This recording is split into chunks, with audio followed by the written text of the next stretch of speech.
Everyone got their sniffs out of the way? I think I'm good. What's up, you beauties? Welcome to High and Wide Radio, episode 43, season 5. I'm your host, Jim Iacovone, joined, as always, by Jack Smith and Travis Ballinghoff. If you're watching us live on YouTube, make sure you're subscribed and set an alert for future shows. If you're listening as a podcast, please make sure you're listening and subscribed on Apple Podcasts or Spotify. You can get notifications instantly for future episodes the minute we upload them.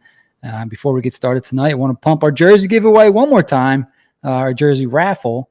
We have multiple jerseys for you guys to choose from if you win. And as I said, it'll be a raffle. We'll raffle the jersey off on the last show of the month, which will likely be Monday, August 28th. If anything changes, we will let you know. And the jersey's not Michael Raffle, right? No, it's not. It's not Michael Raffle. No, although that wouldn't be that'd be kind of cool. I would take a Raffle jersey. Would you? Yep. I mean, if it's free, I'll take anything. How do you obtain raffle tickets? You can subscribe to our YouTube channel. Gets you 4 tickets at Flyers HW if you want to look it up now. Subscribe to our podcast on Apple Podcasts or Spotify. Gets you 4 tickets. Just search High and Wide Radio. Or share the tweet, the original tweet on Twitter. Gets you 2 tickets at Flyers HW is where you can find the tweet.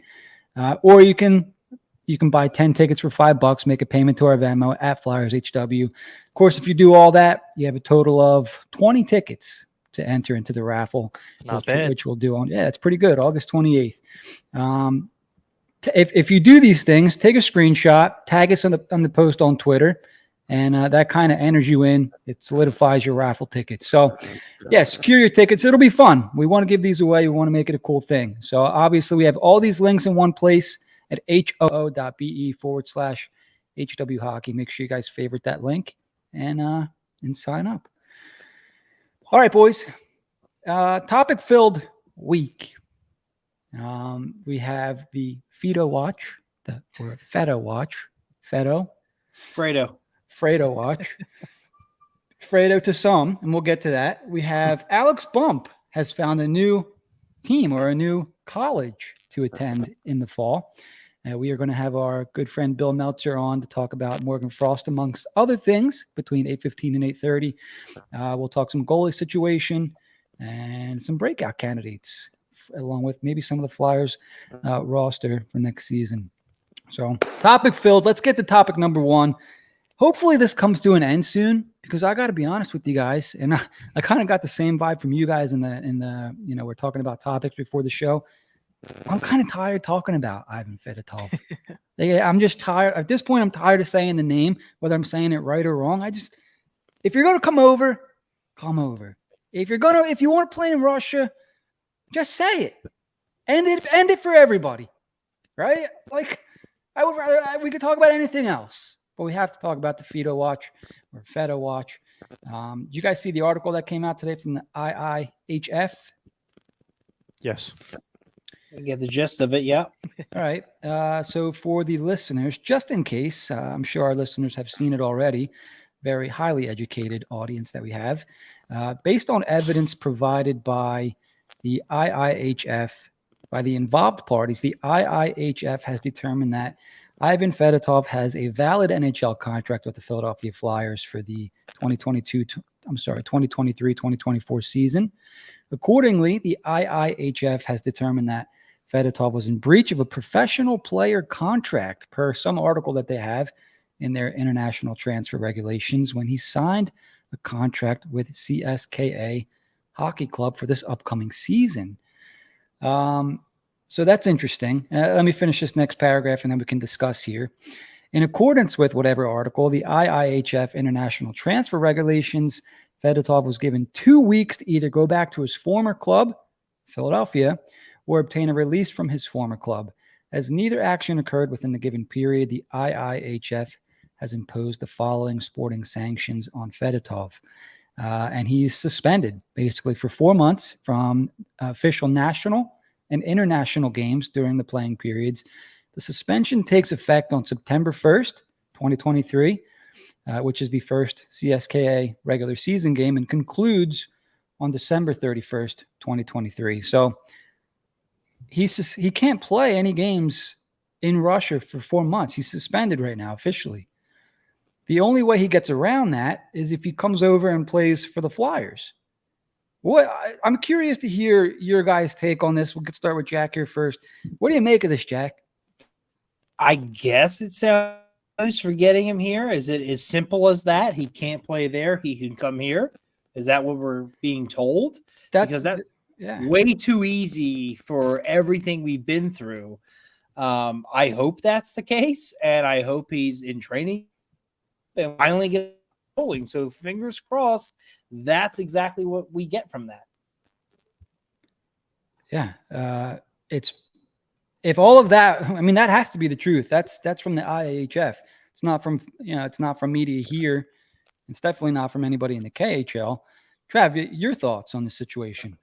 Yeah, I'm kind of right there with you guys. I'm really tired of talking about this guy, but I've kind of had this opinion the whole time. Like, if he wants to play in the NHL, I hope he's given that opportunity. If he wants to stay over in Russia, then you could just stay over there. We got a lot of goalies in the pipeline. Maybe we don't need this guy anymore. But, going back a year ago, I thought this guy was a pretty interesting prospect that I was looking forward to seeing play. Sounds now, he really wasn't playing much hockey over the last year. He's kind of out of shape from things that I'm reading on Twitter. So maybe it's not the best thing for him to come play in the NHL. He's on an entry-level deal, so I imagine he can go play for the Phantoms without anything crazy going on there. But it is interesting, and I have seen some people say, like, well, if he's so out of shape, like, why don't we just go lend him, back to his old club? Well, it seems like they've gone through a lot of troubles to try and get him here, and I think I've said on the show for a couple of months, like, this front office was actually pretty confident. A couple of months ago, I heard that this guy was going to be able to come over eventually. So maybe he does want to play over here. If that's the case, hopefully he does, and hopefully it works out for the Flyers. For sure. I didn't mean to sound insensitive. I hope whatever he wants, like he's supposedly a free man. Whatever he wants to do, I hope that he does, because he's earned it. He wants to be a professional hockey player. If he wants to play in the NHL, make that happen. If he wants to stay in the KHL, genuinely, just make it known. Yep. so that we can end this. My God. So I saw an interesting point on Twitter that maybe there's a game being played here, because let's face it, Michkov is the gem that the Flyers currently have over there. Obviously, they have another goalie in Kolosov, the Belarusian. But Michkov is the guy that, that down the road, Flyers may have to worry about. Now, they play for different teams. Both, I believe, are military. And Michkov plays for, is it Sochi or is St. Petersburg? I think it's St. Petersburg, correct? I thought so too, yeah. So maybe they're trying to play a game here. Like we're going to go through all the right things. I don't know. Do you guys think the Flyers are trying to maneuver anything here for down the line? Or how do you think they should be playing this, Jack? Is there another card that they should be playing, or just go by the rules and hope the right things happen? I mean, I hate to say it, but if there's a way they can use this as a bargaining chip to eventually ease up a pathway for Michkov to come over earlier or just at all, then I'm sorry, but a 7th round goalie who we've barely seen play and is more of a myth than he is a person. Honestly, I don't think that's what they're going to do. I think they're going to try to get him over here. He's only got a year left on his deal, it out, which I appreciate the comment. So they're probably going to see what they have. He's concerned. Well, since he tried there earlier, I would assume, unless there's things going on behind closed doors that we're not privy to, I would assume he want to come to the best league in the world. And even if he starts Phantoms, that whatever that situation, to get away from that, to actually continue your career and have a chance at anything, get to the States as fast as possible. I would be absolutely surprised, and I wouldn't believe it, to be honest, if he came out and said, I want to stay here. I've been like, well, who's pulling those strings? I would honestly not believe it. If at the end of the day it was wrong, so be it. But I would not believe it. After everything we've been through, after what he did beforehand to get himself in trouble, I do not believe that he would not want to come here as soon as possible. He's how old now? Like, he was drafted what year? Like, he's got to get 27. rolling. Like, I know goalies get more time and whatnot, but also want to make money too. So he's going to want to put invested a hell lot of time into this guy and news, I guess, so let's just get him here, see what we have. Now's the time.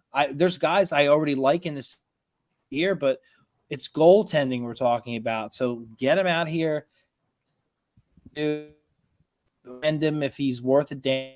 He plays for the Phantoms and whatnot. Yeah, I mean, that's why we talk every week, because we want to see what he is. So I don't care if he's out of shape. Figure it out. Get here. We'll work with you.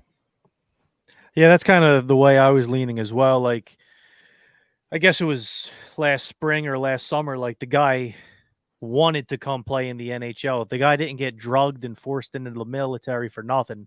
He wanted to come over to the NHL. So if he still has that feeling and them thoughts, like, I don't know, I kind of hope we get him over here. But as far as the whole Michkov thing, I don't know. I don't know if it's too soon to worry about that.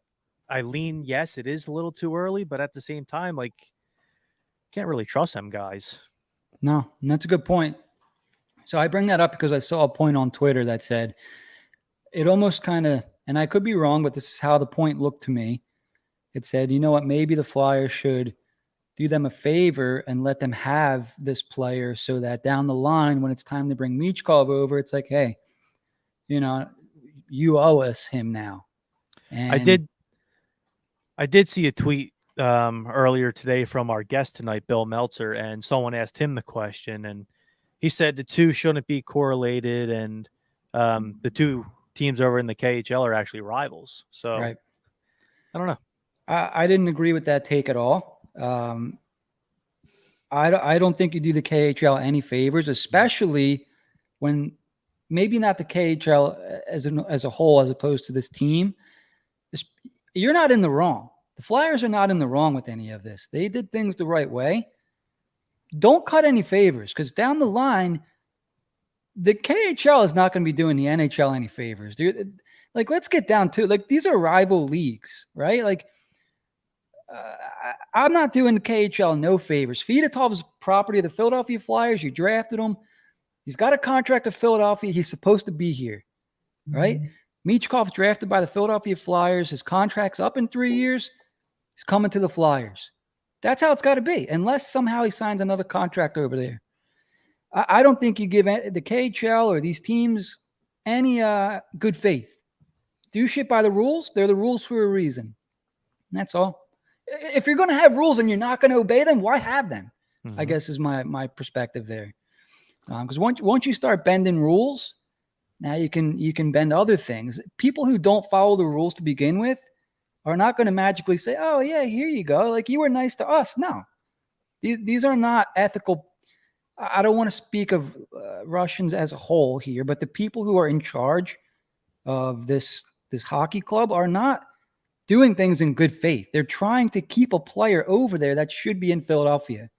Don't do them any favors. That was such a silly opinion for me. So I just wanted to get that out there. Bill should be joining us any minute here, but there was news about a Flyers prospect earlier today, Mr. Alex Bump. And Trav, I think you had your ear a little bit more to the ground in terms of knowing what was going on with this than I did. So you kind of want to refresh the Alex Bump story there? Yeah, I guess the coach was fired. We talked about that a couple weeks ago, but he was given permission to look for another team, and that's what he did. Yeah, and we'll get to Alex Bump in just a second. Our guest has popped in, Mr. Bill Meltzer. Bill, how are you? I'm doing well. How about you guys? We're doing okay. We're talking Fedotov. We're talking Alex Bump. We're down to our August topics. You know what I mean? Yeah, dog days of the summer. Yeah. How's your summer been, Bill? It's been good. I'm up back in Philly ahead of training camp right now. The Flyers alumni's fantasy camp starts this weekend. So back here, appreciating nicer weather. It's rained a bit, but in Texas, there's been a whole string of about 45 days in a row over 100 degrees, as high as 110. So I'll take some rain. This is cool for you down here then, high Yeah. 80s, low 90s. It's like Yeah. fall for you, huh? All right, so let's get into it a little bit. We're, as we mentioned, middle of August, and Morgan Frost is not signed yet. We all know that you're one of his bigger advocates. You're one of his biggest supporters, it seems like. Can you kind of tell us maybe what's going on with the Frost situation? Is he eventually going to sign, or what's the holdup here? Yeah, I'd be shocked if he's not in camp on day one. Not totally surprised that we're getting to the middle of August, and I wouldn't be surprised if we're sitting around Labor Day saying when is it going to get done. But I expect it to be done ahead of camp. I think they'll ultimately come to some kind of a compromise. I think more likely on another 1-year deal, and then figure it out again next offseason. The complication here is that Morgan's season last year was basically 2 seasons. There was the first 27 games where he spent a stretch on the fourth line. He was scratched a game. I think he only had 5 or 6 points in those first 27 games. And then over the final 55 games, he led the team in scoring. So which season do you pay him based on, right? At some point they'll come to a number they agree on. But that, I think, is what makes a multi-year deal kind of tough. And even going in, you didn't want to do a 3-year deal because that walks him right to being an unrestricted free agent. So you're looking at 2 or 4 with a 1-year deal kind of being, the compromise where I think they're gonna end up. And then next offseason, you go through it again where he's potentially eligible for arbitration. So if he has a big year, then that could be a very interesting negotiation. It'll work out. It'll work out at some point, but it's just I think it's newsworthy because he's the last guy who's unsigned. Yeah. So I was wondering this, and maybe you kind of just answered it. Was he not eligible for arbitration this summer? He was not eligible for arbitration this summer. Yeah. If you remember that when he was on his entry level deal, he missed a year. He missed a whole year. With the shoulder surgery. And the year before that, because of COVID, the season stopped in March. Wow. So he didn't have enough games in to although he was a restricted free agent, he was what they call a 1002C. So in other words, he wasn't eligible for an offer sheet from another team. He could only sign with the Flyers this past summer. And so he's kind of, for those purposes, a first-time restricted free agent, which means he didn't have arbitration rights. But he would next offseason. So if he signed a 1-year deal, would he be arbitration eligible next season? He would. Next summer he would be, yes. Interesting. He's had one of the most weirdest paths to where he is now, hasn't he? Like we had the COVID and he had the injury year, and yeah, it's just been so weird. He finally had some consistency last year, playing for the Flyers for the entire year. Obviously, first time under John Tortorella, new coach. Adjustment period, first couple months, same for any player, but especially a guy like Frost, because let's be honest, last year was his first year where you knew he was going to be with the Flyers, right? There was not going to be any bouncing back and forth, and I think, like you mentioned, Billy, he finally caught on at some point in the season, and he had 2 4-point games, right, against Phoenix, but still a 4-point game in the NHL. I guess his side maybe wants a longer deal, or is he doing, or you think that they're looking for a 1-year deal as well, sort of like approve it, and maybe they're just not coming to terms on a number? I think that, I think that the player will bet on himself ultimately, but I like that. I mean, I think that probably the starting point was we'll go 2 years. But what number do you arrive at for 2 years? Because right. when you do that, a piece of that is based upon past performance, but it's also projecting what he's going to do in upcoming seasons. With last season, really, to me, it was a matter of two things: opportunity and confidence. And Morgan was not the most self-confident player until he tasted some success, and then he just, and then he knew if he screwed a play up, had a turnover, whatever. Whatever Torts had to say about him over the season, the bottom line is he kept sending him over the boards for his next shift. Yep. And so once they moved him up in the lineup at the end of November, beginning of December, he played pretty regularly after that, and that's really all a player can ask for is that opportunity. And then when he had some success, and he had the 2 4-point games, but overall he led the team in scoring, led them in assists, led them in even strength scoring, because he didn't. The team as a whole was pretty bad in the power play, but if you break Morgan's season down, almost all of his production was even strength. So he actually had a lot of even strength points. If he would have had even kind of semi-normal power play production, you're looking at 55, 60 points. So in a good power play. But so that's kind of all those things they're sorting out. Okay, well he struggled for a time. There are still areas where they'd like to see a little bit more consistency, where he still has room to grow. That takes time to come to a number. The next step, I think, is one side or the other has to move. One side or other has to come back and exchange and put a new number forward, and then the other side will counter, and that's when they'll come to an agreement. As far as I understand, there has not been, at least as last I heard, which is now a week or two ago, there hadn't been any new numbers exchanged since early in the off season. So, sometimes teams have to feel that urgency. When camp is around the corner, there is that urgency. So if, I think once you get to Labor Day, and certainly any time after Labor Day, especially as players start to report early, which happens every year. Morgan did spend some time in Voorhees this summer, but obviously he's not going to report without a contract. I think as guys start coming in, he's going to feel some urgency. Flyers are still pretty thin at center. They need him. He needs to get going and to have a good season. So I think that when that sense of, okay, we need to get something done kicks in is when you'll see it. Saw that with Konechny in 2019. Yeah, exactly. I wanted to ask you a little bit, and hopefully this is in the past and we don't have to worry about this anymore, but you mentioned Morgan Frost's usage, and nothing against any of these players, but a couple years ago he was playing with Mayhew and Willman. This past season we saw him play with Delorier and McEwen, and you look at a guy like Frost and I don't really see him producing in that kind of role. It's kind of like the chicken or the egg. Excuse me. Do we give a guy the ice time who has the skill like Frost does, or do we put him on a fourth line role and really make him earn that ice time in a role that he might not produce in? I'm curious where you kind of stand on that.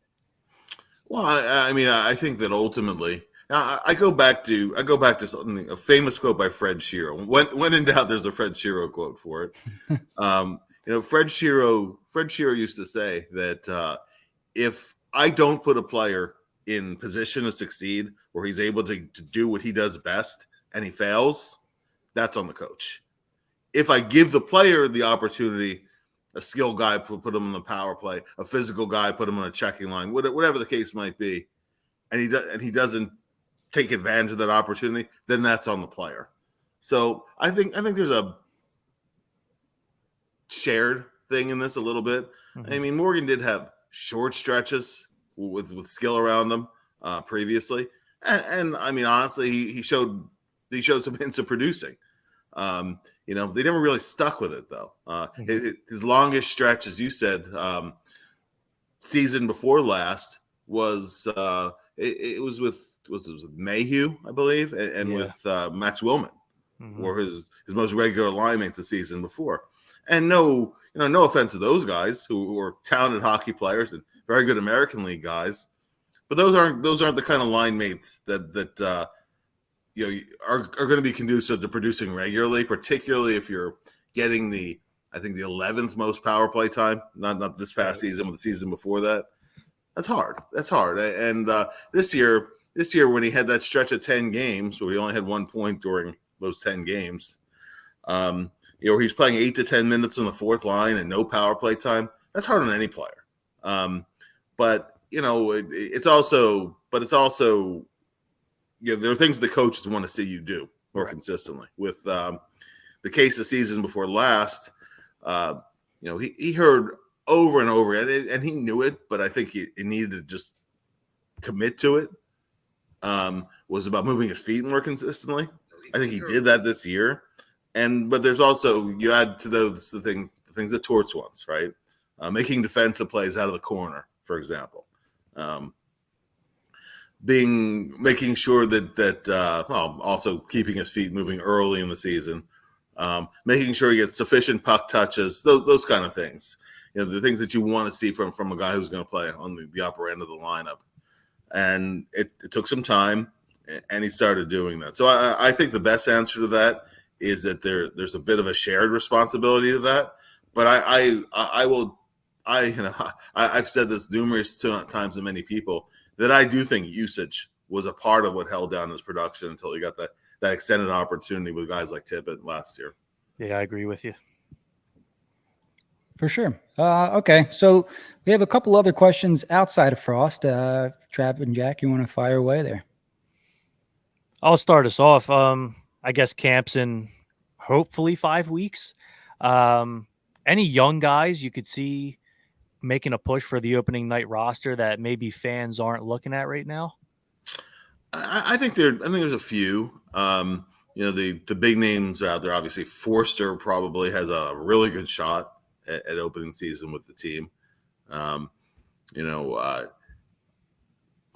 really curious to see how. He's an NHLer at this point, but to see, can Wade Allison stay healthy? Right? Does he have a spot in the top 12? Because right now, if you look at the numbers, he might be number 13 on the forward depth chart. That's a great point. He'll have something to say about that, with his play. In terms of guys that maybe are a little under the radar,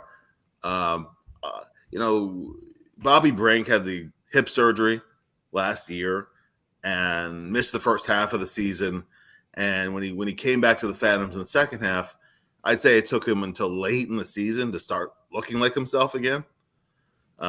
So while he's not waiver eligible this season, he's waiver exempt for one more year, so they can send him down to the Phantoms without worrying about getting through waivers.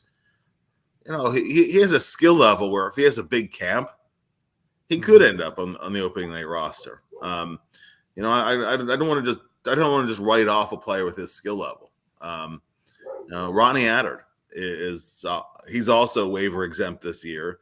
And while I think the odds right now favor him going back to the Phantoms, the organization likes him. I mean, they brought him right to the NHL from college hockey. Burn that first year, as you have to do with when you sign college players. Had an all-star season in the American League. Still working on some defensive things, but he's getting there. I wouldn't write him off yet as not having a shot at the opening night roster. He's competing with guys like Bill Andre. He's competing, maybe a guy like Yinning.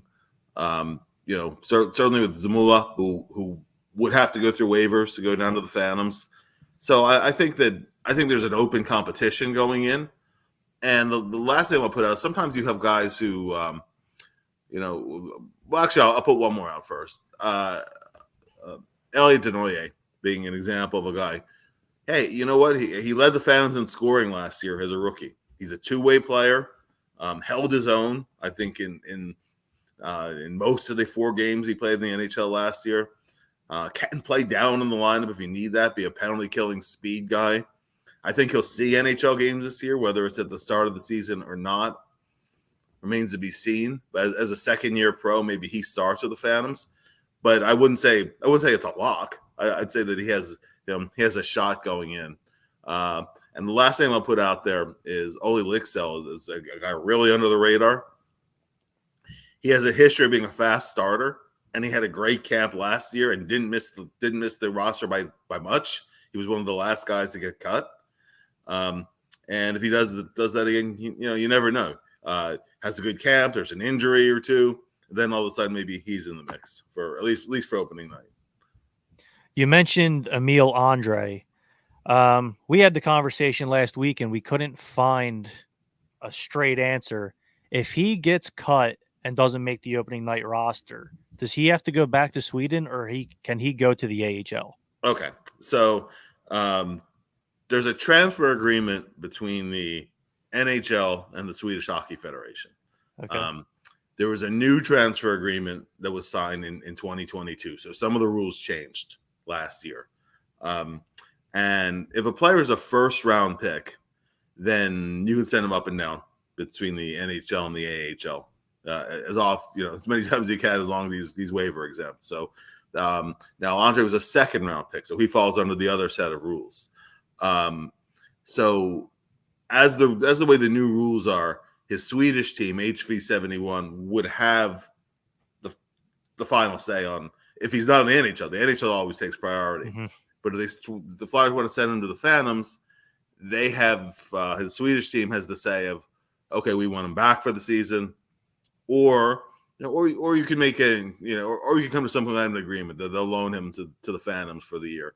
So the rules say he would have to go back to Sweden. But it also, there's wiggle room to make some kind of a deal if the two sides are agreeable to that. And if and the Flyers say to the Swedish team, listen, he might not be ready to start the season in the NHL, but we think he can be ready by November, December. I don't think they'd stand in his way. But if they go, he might need another year. We'd like him in the American League. The Swedish team might go, well, we need him too, and we'd like him here this season. So I think that. That all remains to be seen how it goes in camp. I would say that if he doesn't make the team, I would say it's about 70-30 that he does go back to Sweden, but it's not set in stone. Interesting. Last one I have for you. As of today, Carter Hart's on the team. He hasn't been traded. He's the number one goalie on your depth chart. Who would you say is number two? Well, good question. If they some of it depends on Fedotov, how all that shakes out. When the Flyers extended Ursen's deal for 2 seasons, it wasn't solely because of this season. Some of it's also a commitment to him saying, regardless of where you play this season, we like you. We see you as a guy who's going to have an NHL career, be part of our plans. We're extending you now with kind of a show of good faith. And if the season's not right now, where Fedotov is still up in the air and who the heck knows where he's going, then I would say Ursen is number 2. I think Peterson is gonna have to either significantly outplay Ursen, or just have a real good bounce back in the American League. You can't bury his whole contract at $5 million. You can only bury about I think 1.1 million of it in the American League, and the rest is still going to count against your cap. Peterson's in a lot of ways playing for his career. He has 2 years signed, but if he has a year this year like his last 2 have been, he's a buyout candidate next year, and you just you get to take the 1 year cap relief and you eat whatever the remainder is in the other year. But that's a guy who wants to get back in the league. He's still relatively young at 28. But he's got a little bit, he's got a lot to prove too. He's got a little bit of an uphill battle. He wasn't even that good in the American League last year with Ontario. So I think that he's got a lot to show. Unfortunately, Felix Sandstrom had his opportunity last year. That was his time to shine.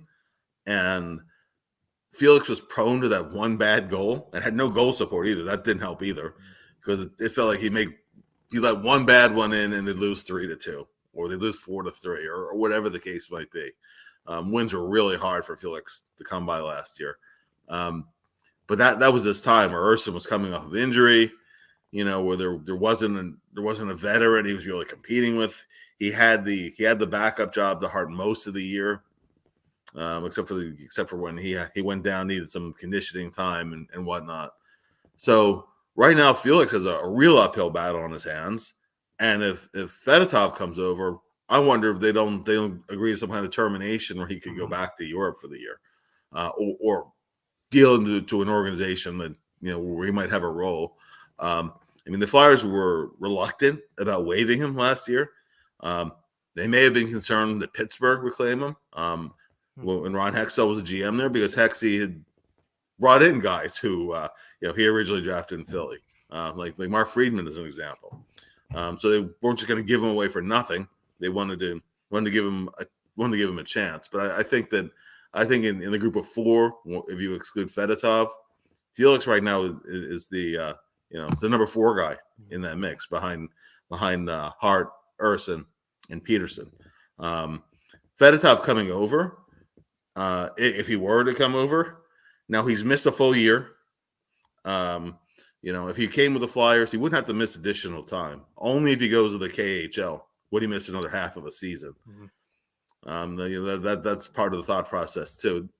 As hard as it is for a player in his prime to miss a year and a half is hard. Really hard. A position like goalie, I haven't played any competitive hockey. So, but I think Fedotov might go do some conditioning time. If he were to make the team, just get him some starts in the American League. And we'll see what happens with Carter. But ultimately, hopefully by fairly early in the season, if he were to start playing now, Fedotov could be ready. But he's a question mark about his availability still. So I think you set him aside and you go, right now you're thinking Urson, Peterson, Sandstrom's the backups. Right on. Bill, I don't want to hold you for too long, but I just wanted to ask more so about Allison's game.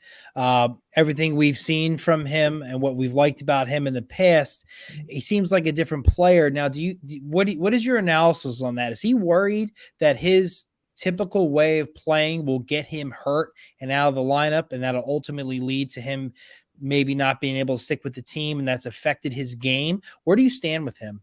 I think that with Wade, the injuries are always in the back of your mind.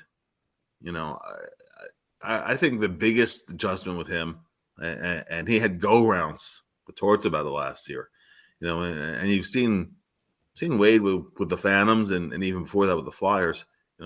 He likes to try some East-West plays and and not just be a north-south grind along the boards guy. And Torts is insistent, drill a line. He said, you'll East-West yourself right out of my lineup. So, so player's not going to win that. He had to adjust to playing north-south and along the walls. And I thought that once he finally got somewhat healthy, he did that pretty effectively. He goes to the net well. He has the grit, the physical side to his game. Really, it's just been so hard for him to stay in the lineup, and he's in his mid-20s now. He's not a kid anymore. So I think that right now, if you were to pencil a lineup, if everybody's healthy, which is rarely the case, there's always injuries. Assuming Forster does make the team, I think right now Wade is your number 13 forward as a winger.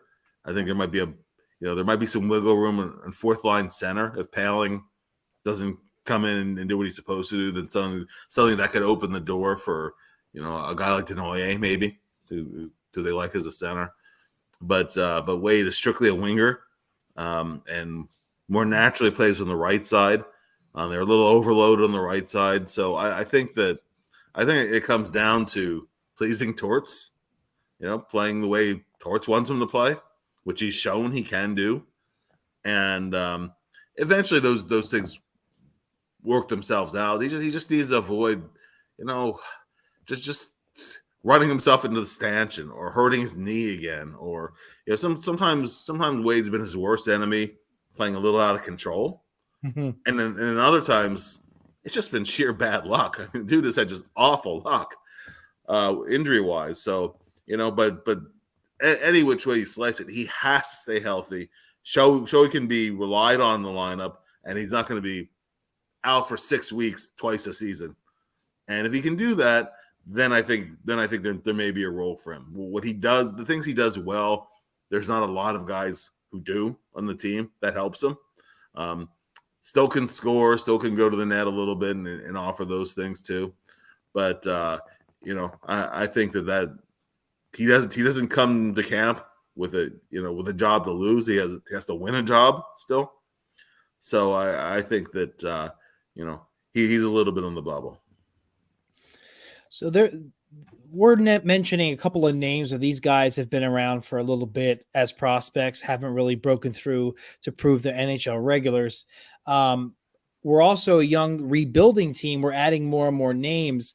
Is there anybody that you're starting to think like they might not have a future here?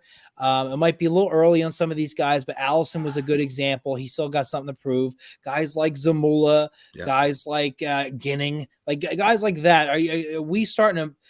Are these new prospects starting to push these guys aside in a sense? And maybe this year might be the last year for them to make an impression on the front office, the new front office? Well, I'm getting is a little bit of an exception because he kind of came to the Phantoms last year, although he was a second-round pick originally, with not a lot of expectations, and he had a surprisingly good year as a defensive defenseman. I still personally think he needs to get a little bit better with the puck to have an NHL job. One of the Flyers' biggest needs, besides the defensive coverage side of it, is moving the puck. They have to move the puck better, and that's an area where I think he still has room to get better.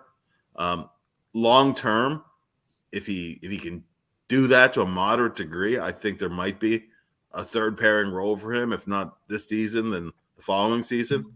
But there's not a ton of runway either because it wasn't like he was just picked a year ago, So I think that they liked what they saw last year, but if he has a future, I think he's going to have to build on a little bit further. So there's not a ton of time left, with him. Zamula, as you mentioned, I mean he's waiver eligible this year. Flyers originally signed him as an undrafted rookie free agent, so that but he's had a number of years here where he's had some looks in the NHL, and at times has looked like he belongs. Other times I think he's still been a little in over his head.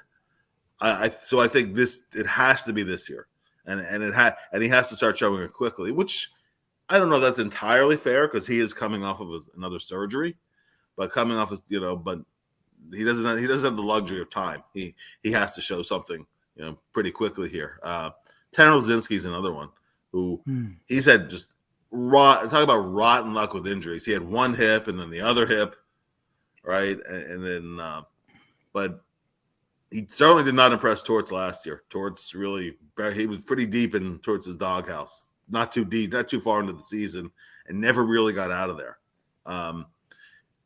I think he might benefit from a change of scenery. I don't know that that there's a spot for him right now, barring injuries or barring a big camp. So Tanner would be a guy I'd put in the now or never category. Guys can show things in spells, and then things change the next camp. If you remember last year going into camp, Isaac Ratcliffe had that 10-game stretch in the NHL the year before, and he didn't look bad. Then he had just an awful and kind of short camp last year. Lo and behold, he's a scratch, Lehigh Valley. Then they move him in a minor trade. I think that Laczynski is kind of teetering on that too. I think if he doesn't get moving quickly, then I think he moves on. It's almost a shame for Laczynski too, because he's such a nice guy. Yeah. And I think he's a guy that we were rooting for. He was nice enough to hop on our show last summer. Super, super nice guy. And we forget to mention him, I think, when we're looking at the Flyers roster these days, we forget Tanner Laczynski. And I think that you're right. He might need a change of scenery, unfortunately, because like I mentioned, he is such a nice guy. Nice guy and physically strong, and he can play wing. He can play center. He has actually pretty decent touch too, decent hands. And that's the guy who I thought when he left college was pretty darn close to being NHL ready. And then he just, although he's done at the American League level, has not done at the NHL level. And then there's when you have back-to-back hip injuries like that, where you have torn labrums on both sides, you're talking about at least a full year to be back to yourself, especially when they happen in short order. You injure one, you're rehabbing that one, then you tear the other one. That's tough, and that's why when you look at player development, there's the drafting side and there's the development side, and while they overlap to a degree, they're also separate to a large degree too. And he's been things like injuries can really set back a guy's development. Just a guy to cite another example, German Rubtsov. Now, maybe Rubtsov was never a player who was going to develop. I don't know that. But that's a guy who came over from the Russian junior level to the Q, and was doing well. But he played in the World Juniors, and he broke his nose, and he had a concussion, and then he had I believe a wrist injury, and then he goes to the Phantoms, and he has 10 points in his first 13 pro games. Then he has a shoulder injury that knocks him out for the full year. A month into his second pro year, he has another shoulder injury. And then he had a wrist surgery after that, and he's never developed. Now, how much of that was injuries and how much of that was he was never going to develop, we'll never know that. No. But things like that can really throw a player's development for a loop, and a lot of guys never bounce back from it. And you can't predict that when you draft them unless they have an injury history. Absolutely. And I'll just throw one more name out there, just out of curiosity, who could be along those lines. Maybe not so much injury, just a lot of people are high on Zaid Wisdom. And where is he? What's going on with him? Big year for Zaid rather. Zaid, he finished he spent a significant chunk of last year in the ECHL level. Another guy, he had a shoulder surgery the year before that. And, there's a way he has to play. He's a guy who has to push the envelope, be very physical, get to the net and deflect pucks in and collect rebound kind of goals. And, you can't really go by what he did with the Phantoms during the COVID year, because that wasn't really the American League. That was really a watered-down American League. A lot of guys who are in junior hockey, but also a lot of guys who are pretty good AHL guys who were on the taxi squad that year. So he was competing and succeeding against kind of a little lower grade of competition than you typically see in the American League. And then he had the shoulder surgery, and then came back and had a good playoff run before he turned pro. Really never got going last year with the Phantoms. So going to the ECHL gave him some more ice time. There are guys who've gone down to the ECHL though, and made it work for them. Ruslan Fedotenko went on to a very long NHL career after not clicking at first with the Phantoms, going to the ECHL, dominating at that level, and springboarding back to the American League, to the NHL, and then never went back down again. So it's been done. There's examples of it, and he has to work towards it. Really, just a hardworking, likable kid. I think one of the things Zaid hopefully improved on this summer. I remember last year when Torts was doing his skating torture for the first couple of days. Zaid really struggled with that last year. You could see how much he was struggling with the skating side of it. Because there's a level of conditioning in junior hockey, and you work hard and you think and you may be in the best condition of your life, but you might not still be at the NHL level yet, as conditioning wise. Mason Millman also, I think he was cramping up on the first day of camp last year, and just like laying on the floor beside the rink. You can see some of these guys who are used to the junior grind and not used to the professional expectations. I think that was a good learning experience for Zaid. I expect him to be with the Phantoms this year. Maybe in the bottom sixths, but this is a big year. If he has another year where he's on the AHL, ECHL bubble, then I'd start to get concerned. For sure. Trav, you got a pretty good picture of, I guess that was Mason Millman that was laying on the ice? Mine was Michael Houchette. He got cut pretty early. He was a camp invite from the Ramparts. Yeah, that was pretty good. And I think everyone will remember that I for think everybody knows that picture. Yeah. yeah. That's pretty good. Bill, we asked you for 15 minutes. You hung out with us for about a little over half an hour. We appreciate your time. Always absolutely. a pleasure, guys. Obviously, all of our listeners. Go ahead. Did you have one more thing there? No, I really appreciate the analysis. I've been following you since I know you're still on Hockey Buzz, but I think the first prospect I read about was a very brand new Nick Albay-Kubel, and just the stat updates you used to give. It got me in the prospects hardcore. So it's always a pleasure talking to some young guys with you. Anytime. Always happy to do it. Thank you, Bill. Bill, Take just care, for guys. Take care, everybody. all right, take care, Bill. All right, Mr. Bill Meltzer, everyone. So there was one thing that I found interesting in there because we had a goalie conversation earlier today, and Sandstrom came up during the conversation with Bill. This is not me advocating for Sandstrom, but I thought that he kind of got the raw end of this, or the small straw, or whatever it was last year. He played in 10 of his 17 or 18 games. He played in back-to-backs. And the Flyers were not very good in those games that Sandstrom played in. Sandstrom was 0-10 in the games where he played in back-to-back with the Flyers. The Flyers gave up 4.7 goals per game during those starts, and they only scored 2.4 goals for during those 0-10 losses. Now, when Felix Sandstrom had some rest, and the only reason I looked these up was because I didn't think Sandstrom was terrible. I mean, he wasn't good, all right? So I'll admit that. But when you're watching him play all kinds of out of position, yada, yada. Like the Flyers were, by the time the second, third period came around, they were getting their butts whooped a little bit. I mean, they were playing teams like the Maple Leafs, the Stars, the Panthers, teams like that. When Sandstrom had rest, he was 3-3. The team was 3-3-2. They scored 3 goals per game, which is still on the low side, but only gave up 3.25 goals against. Now, is that coincidence, or that stuff really kind of matters? 3.25 still kind of high, though.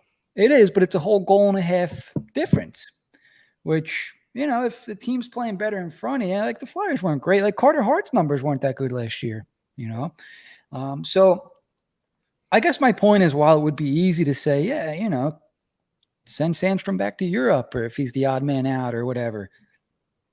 I guess for me, when I look at how bad the team was last year, I'm not hard on Sandstrom. I just look at Ursa. I'm like, we might have something here. Yeah, for sure. And that, so I'm not going to hate on Sandstrom. I just look towards the guys who did really step up, and Ursa definitely shined. Yeah, he did. He did, but he wasn't playing. So I'm just, there was a discrepancy in strength of opponents. I'll give you that. But also, we talked about putting a guy in position to succeed, right? Then we talked about that with Bill. All right, Sandstrom's he's probably not an NHL starter. So let me just get that out of the way. But you're tossing it. All right, so I guess maybe you want your backup to be a guy that can steal you games in back-to-backs. That's what I was going to say. I think that's kind of the life of a backup. I think his ceiling is Anthony Stolarz. I'm not trying to say, Felix Sandstrom is legit this good, this bad. I'm just saying, I don't know if he reaches it. Maybe this isn't a guy that we just kick to the curb. You know what I'm saying? I mean, we might have to if we have too many cooks in the kitchen with goaltending. But I understand. And what you were going for was raw deal or short end of the stick. Compared him. Yeah, that's it. The raw stick. I like that. Right. I mean, obviously, you're going to start Carter Hart in the games that, you think. Potentially. And you want to start him in the first game of back-to-backs. You want to get that win.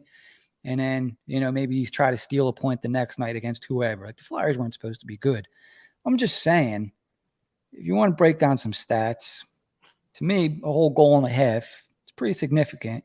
So that's my Sandstrom stat. We can move on. I don't want to make that a whole thing. I don't think that was just, stats and tossing them out there. I think there was something there.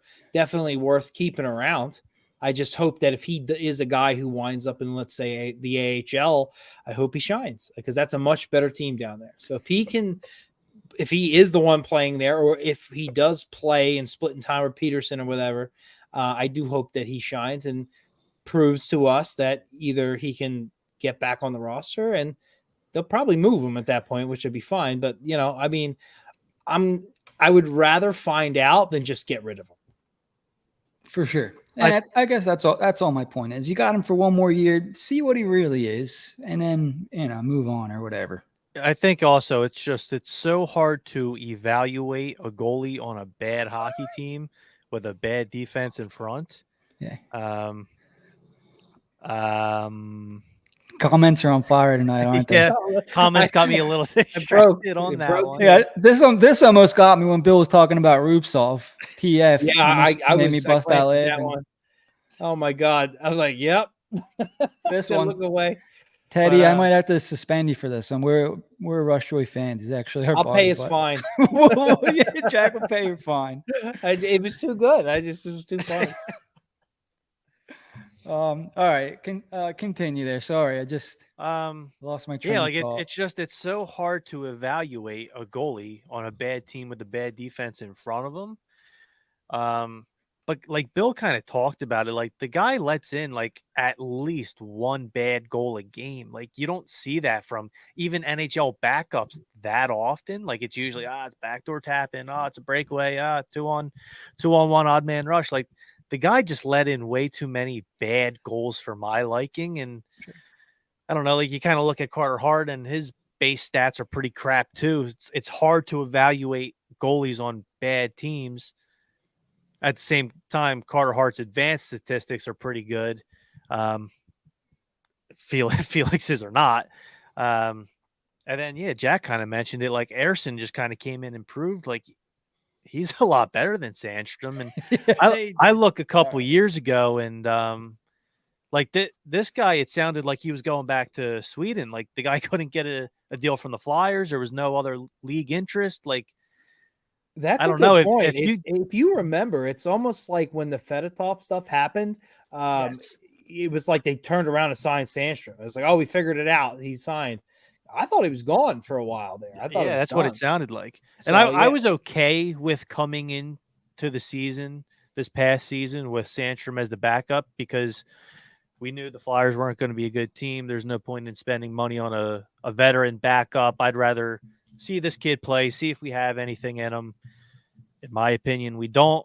We'll see what happens. Maybe he's with the Phantoms this year. That's what I lean to, but that's my thoughts.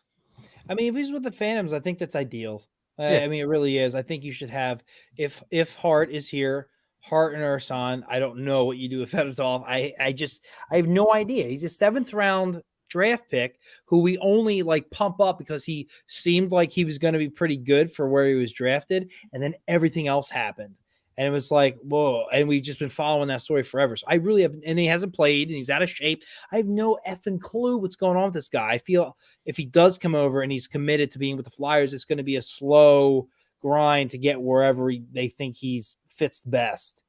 And Peterson's looking more, and if that is the case, Peterson is looking more and more like a buyout candidate. Unless he lights the world on fire, which do we really see that happening? Like, I mean, it'd be great, but with the 2 years of $5 million, you finish out this year, buy him out. Like that makes sense. You got all these other guys. You got other guys in Russia as well. Like, I'm all about if you can fit him in and see what you got, do it. But I'm not going to expect much. And Jim, at the end of the day, I think you are right. Like, he definitely wasn't given any favors, and I can't get on him too much for giving up like a bad goal per start, which sounds bad, which it is. But when you consider the season we had, I mean, Jesus Christ, it don't get worse than that. So yeah, I mean, why not see what you have?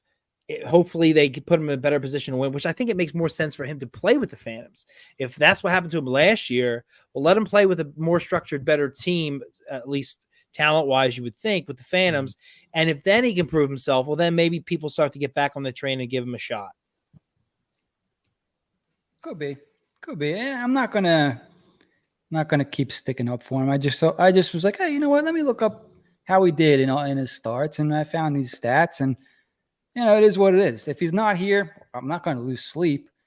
But I just wanted to point out, hey, this guy was not put in the right positions. Jim, I can't tell you how many of us, podcasts across the nation, everybody, they talk in generalities. Context is key. Yeah. Context is key. So, like, if you take that into consideration, I'm all for giving him another go. Absolutely. Why not? What do you have to lose? Especially Exactly. season like this. So, and Exactly. Teddy, we're all Teddy having Still fun, going buddy. off. Keep him coming. Keep him coming, buddy. If my other thing was if the goal, because we want the Flyers to improve, and they're not actively tanking, but I think we want them to finish bottom 5 again, bottom 3. Like we want one of these defensemen. We want For sure. Demidov. We want Celebrini. So like if let's say Ursan does start out the season as goalie, sure, if Hart is not here, Ursan is your best goalie. If the Flyers are going to be bottom 5, what is a season like that going to do for Ursan? Right. Because if goaltending, like Bill mentioned with Frost, if a lot of it's confidence, if he's getting in, and I talked about this with Hart too, back when the Flyers stunk. I mean, they still stunk, but if they're getting their asses whooped, pounded in every other game, what does that do for Ursan? Like, how is he benefiting from that? It's a very tough way to develop a goalie. I look at the same thing with Cam York. Like if he ends up playing top pair against other teams' first line and the puck's in the back of his net every other shift, like that's not going to be good for the goalies, the young defensemen, whoever. It It's feels tough. bad when It's you give tough. up goals. Look, I know they're not. Did Jack freeze? Did we? I think we lost Jack. Oh, Everything froze. Am I back? Yep, yeah, we you're got back. you. Jesus Christ, dude! I got the house is paid for. I just got to get there. Okay, and then it's going to turn around. All right, but like, and I do agree with that comment to an I extent. like that. Yeah. However, Yeah, the other fire. thing I was going to add to that was if things are looking really bad, they got to sit Ursan down and be like, look, you pulled your groin. No, I feel fine. No. You pulled your groin. Like what Yeah, the and- Dodgers do with their pitchers. It happens everywhere. I mean, there are cramp guys in the NFL. If the defense is too tired, somebody will go down with a cramp and it's fake. And I'm just saying it happens. You know, Well, that's what they do for soccer, and they get made fun of for it. nah, don't start. Don't give them an out. They you do the son of a same thing in cramp my ass. football, Oh, they look like they got shot from a sniper in the rafters. Don't give me that. but it's all But for the same reason. It is. For That's the another same reason, argument. Yes. No. I. That's my point. And then he can come up. He can play with the Phantoms, gain some confidence back, and then maybe jump back in the lineup. But the team, I mean, I don't think they're going to be any good. They moved on from too much, and Provorov's his absence is going to be felt more than we realize. I just hope that enough young guys come up and make things interesting. If that's the case, anything is better than 2-3 years ago when they were getting blown out 9-1, 8-3, division rivals, all that shit. If they are just competitive, they can still lose. If they just if everybody plays to their game and somewhat well and in some kind of system, it won't be as bad as we're making it out to be. It'll be okay. Might not get the pick we want, but we'll be in the mix. So they just can't get blown out and that kind of crap. So I think it'll work itself out. Well, that's the only thing I'm worried about because and we can move on. I don't want to. We're over an hour in. We'll make this quick. Trav, you said you're on a time crunch tonight. We need to wrap up quick. No, I got done what I had to do before. The Okay. What besides, I guess, NHL experience, which don't get me wrong, is valuable. What's Ursan missing out?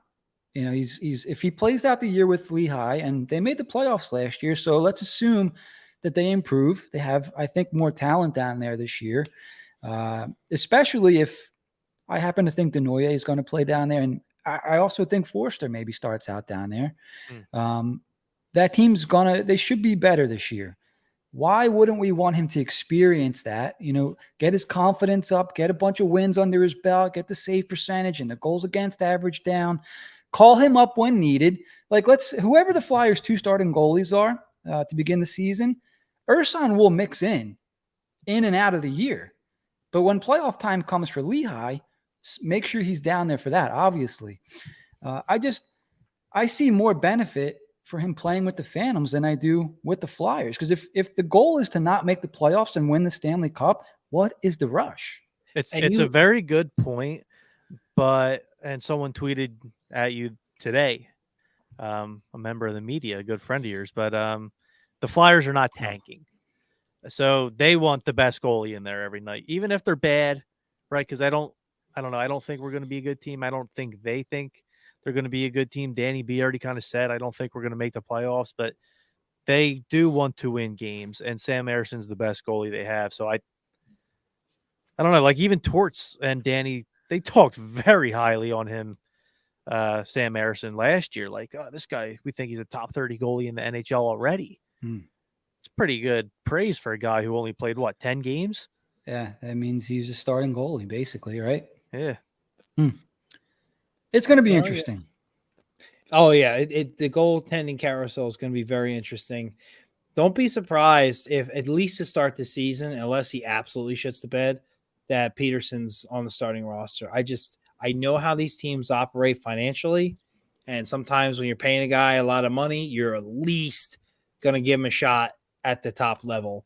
And on top of that, the only thing is the 2 years of $5 million. I can't see that being moved, but if there's a chance you could get something out of him and try, or maybe get somebody to take him down the road or something like that, I could definitely see him being the backup coming out. It's all going to come down. Hart, whatever happens with Hart is really going to, we need that domino to fall, because I'm struggling so hard with everything else. Ersan, as Meltzer said, they signed him not just because they want him in the NHL, because like whatever happens, you're our guy.